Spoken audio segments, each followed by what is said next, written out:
Hi students, I hope all of you are fine at home. Today we will learn the topic Movement in Plants Part 2, which is under Class 10 Subject Biology, and the chapter's name is Control and Coordination.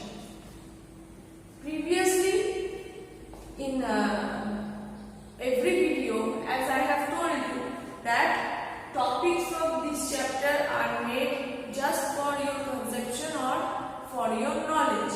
You don't have to prepare these topics for your exam. Questions will not come from this topic or from chapter Control and Coordination. So this is only for your conception and for your knowledge, which may be required in your higher studies. Now students, movement in plants.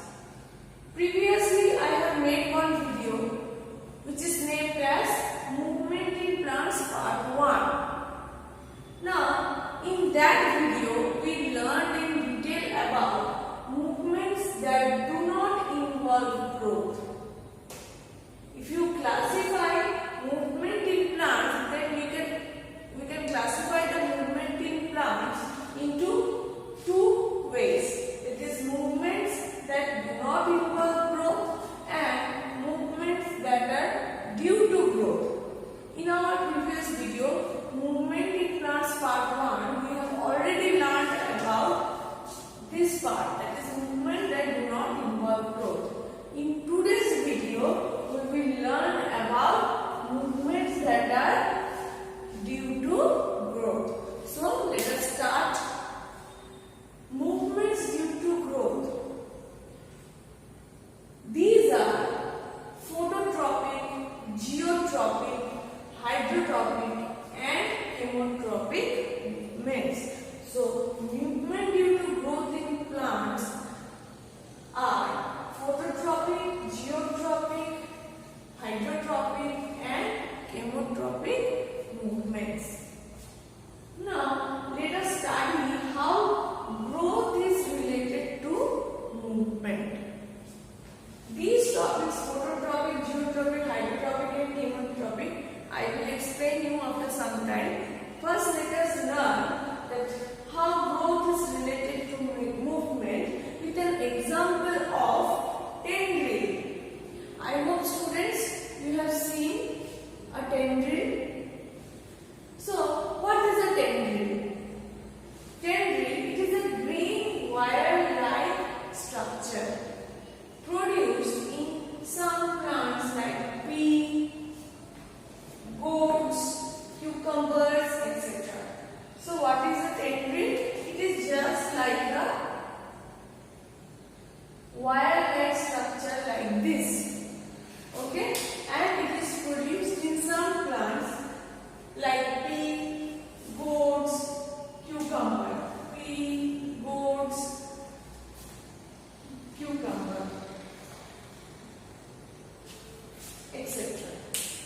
Climbing organ. The tendril acts as a climbing organ for the plant that helps weak-stemmed plants to stand or climb with the help of a support. So the tendril acts as a climbing organ that helps weak-stemmed plants to stand or climb with the help of a support. The tendrils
object. This causes the tendrils to circle or coil around the object.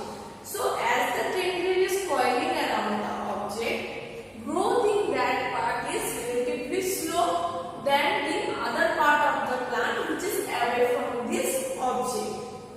So what happens? This causes the tendrils to circle and coil around the object.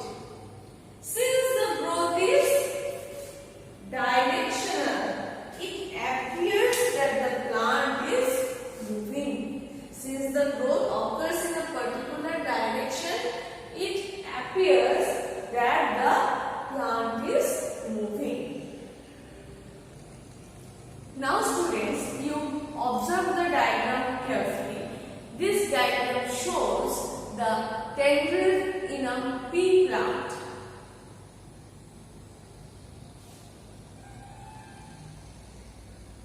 Now, let us study some other unidirectional movements. Certain environmental stimuli, that is factors, act as triggers called environmental triggers, which are in turn responsible for movements or cause movements in plants. So, certain environmental stimuli or factors act as triggers called environmental triggers, which are in turn responsible for movements in plants or cause movements in plants. So let us learn about the environmental triggers and the movements caused due to them. Here I have made a chart. You can see environmental triggers. Which are the environmental triggers? Light, water, gravity and chemicals.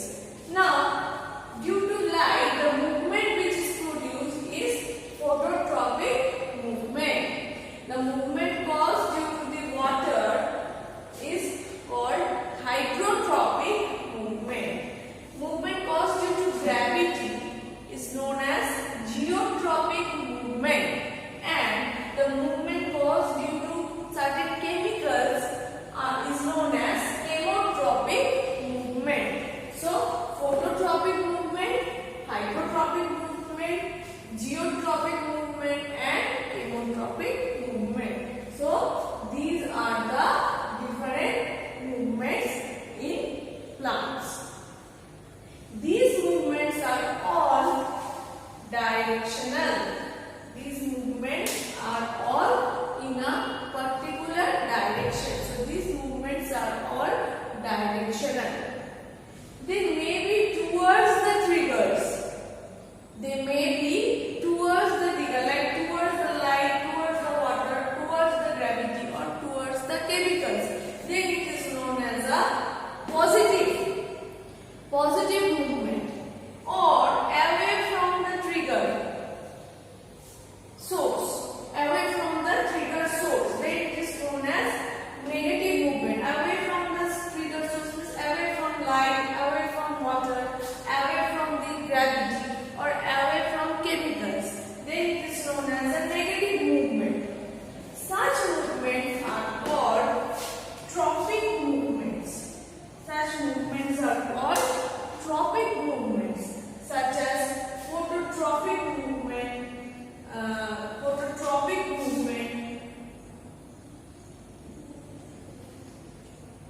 hydrotropic movement, geotropic movement and chemotropic movement. First is phototropic movement. Movement of plants or shoots in response to light. In response to light towards it is known as phototropic movement, or also known as phototropism. Roots move away from light. The plant or shoots in response to light goes towards it, and roots move away from the light in case of phototropic movement or phototropism. Next is geotropic movement. Movement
tropism.